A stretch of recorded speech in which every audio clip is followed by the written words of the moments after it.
Hi, my name's Will, and today we are going to be talking about the federal budget and how it's created. First, let's start out with what the federal budget is. The federal budget is the estimated spending and revenue for the government each fiscal year. The budget is written and proposed by the president. It is written around two main types of spending: discretionary spending and mandatory spending. Discretionary spending is only one-third of the budget.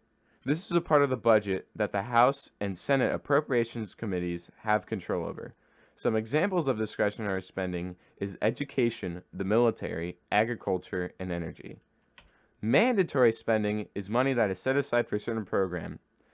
This part of the budget is mandated by law. It consists of entitlement programs, which include Social Security, food stamps, Medicare, and veterans benefits.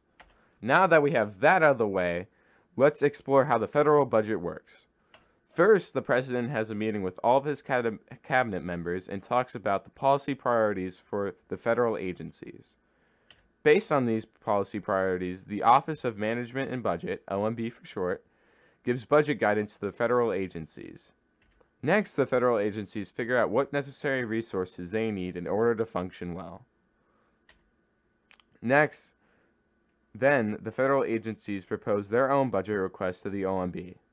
The OMB then compares the agency's budget requests to the president's to see if it hinders it. Then, the president sends his budget request off to Congress.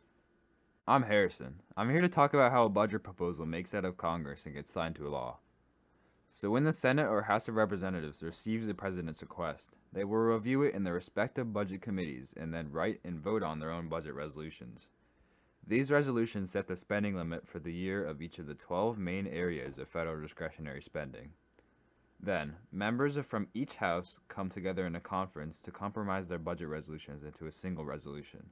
The resulting version is then voted on again and must pass in each chamber.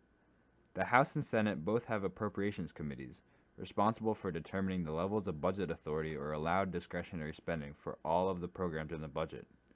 The appropriations committees are broken down into 12 subcommittees. Each of these are responsible for creating an appropriations bill for their area of government. For example, there could be a subcommittee for military spending. Each subcommittee holds hearings in which they seek information about funding government agencies and programs. The chair of each subcommittee then writes a draft of the appropriations bill. Once the 12 bills pass in the subcommittees, they will go to the full appropriations committee.